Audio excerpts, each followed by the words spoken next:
into the sea. Laughing as always could roll into my knees. Oh, what a place to be. Side by side, you keep me safe from the static getting through. Please be fine. It's too late now to go leave you behind. But recently, everyone says that you're seeing less of me. I can do better if I had energy, be like I used to be. And frequently, I picture myself walking straight into the sea. Laughing as the waves could roll into my knees. Oh, what a place to be.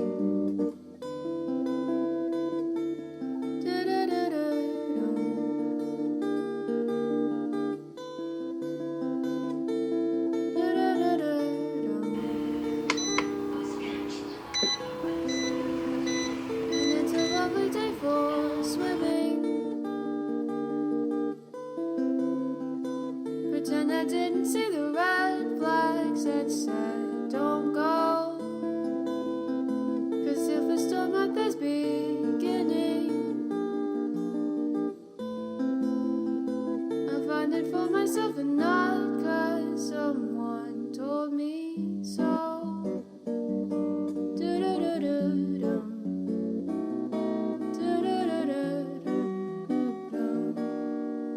And recently, everyone says that you're seeing less of me. I can do better if I had energy, be like I used to be. And frequently, I picture myself walking straight into the sea. Laughing as the waves could roll into my knees. Oh, what a place to be.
These are the eyes, these are the ears.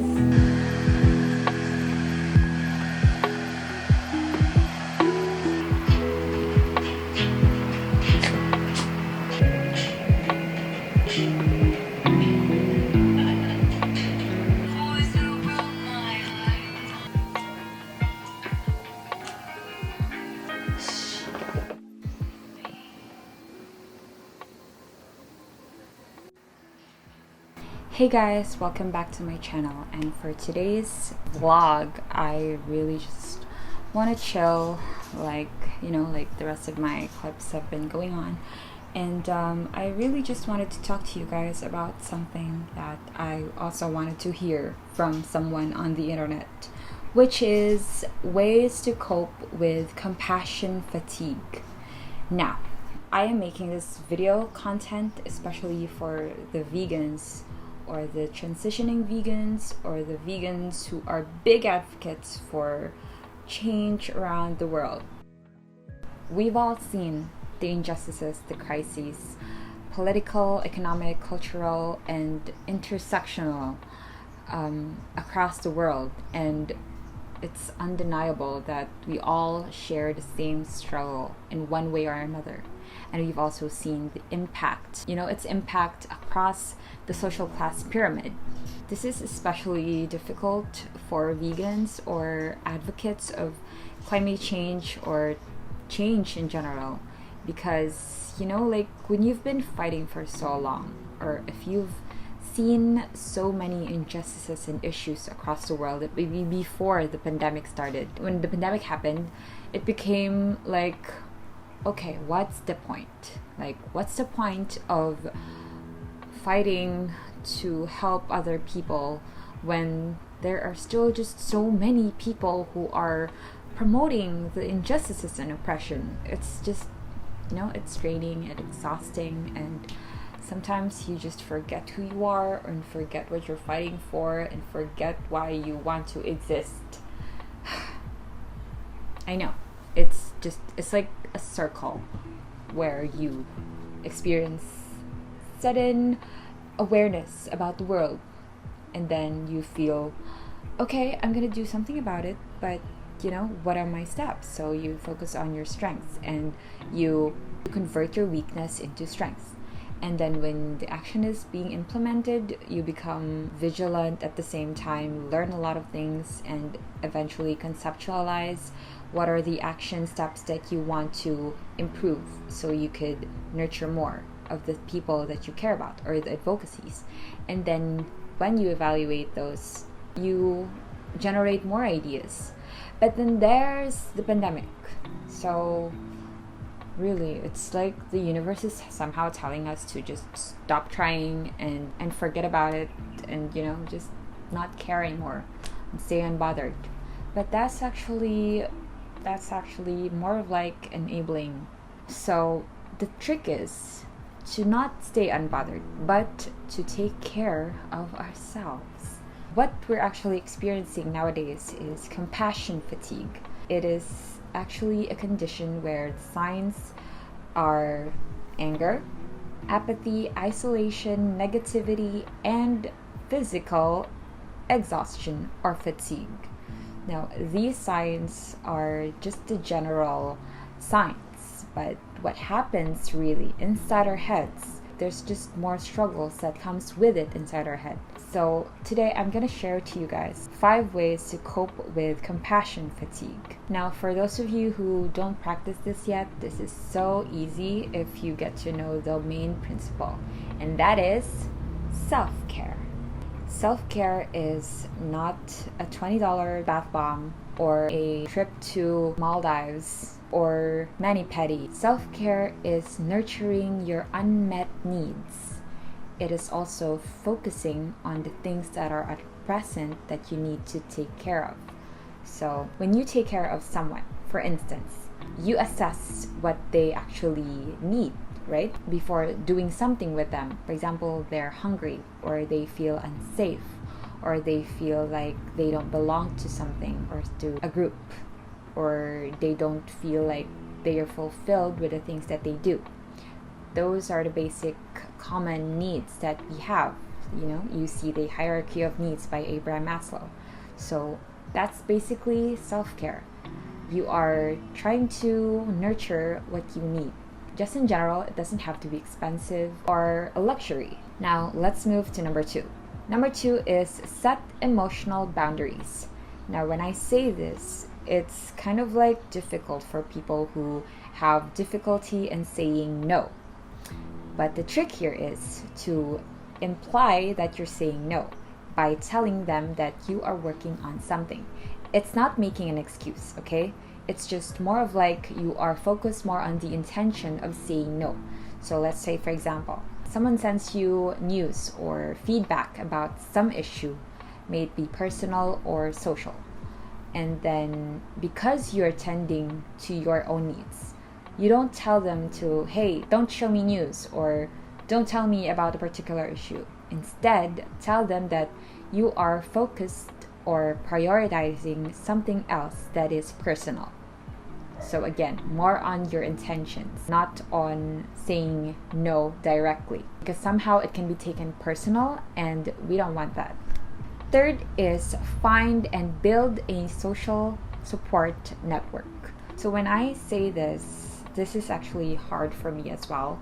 But if you guys are from the Philippines and have been on Facebook in the last year or so, it's beneficial for your mental health to go to this Facebook group called Manila Vegans, because that's where vegans and transitioning vegans share their opinions and thoughts about the societal issues, and of course, the best ingredients around the Philippines.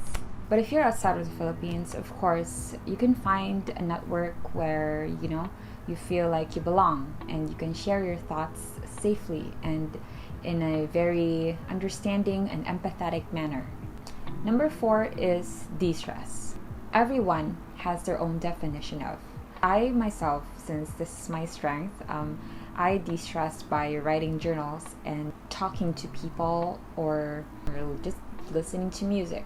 De-stressing is unleashing the energies that's inside of you, like the energies that you've absorbed from your surroundings. This is the perfect venue and the perfect time to let them go, de-stress. And last but not the least is pick your causes.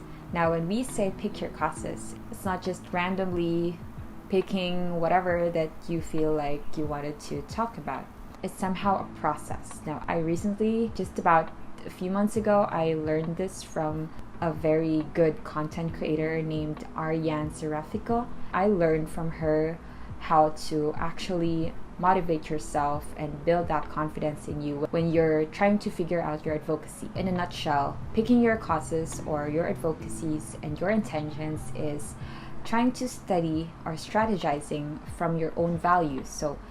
And when we say from your own values, you're gonna have to take some time to process what are your triggers and what motivates you, calls your attention to take action. And with that, I learned that there are so many advocacies that I really want to keep fighting for, and the process is kind of like a bottleneck effect, where of all of these ideas and opinions and issues that comes into your head, you categorize them and classify them as to its importance, its relevance to your personal identity.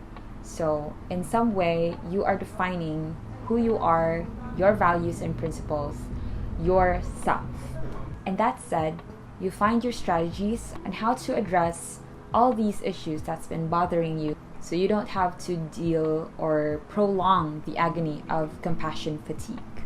So that's it, and I really find this very relevant, especially at a time of Christmas season, because this is the time where we should be slowing down and reflect our life, our year in the life, and it's also kind of like not tie our productivity to our self-worth. And I myself am very guilty of that, but I'm still working on it. And I wanted to encapsulate all of these information because I wanted to keep reminding myself. So this video is not just dedicated to my fellow vegans and fellow advocates, but also to my future self when the time comes that I forget all of these things, such as maybe next week. But anyway, I guess that's it for today. I hope you guys enjoyed this video, and I want to hear your comments or suggestions and recommendations about this whole vegan vlog channel. So thank you guys for watching, and I'm gonna see you on my next video. Bye.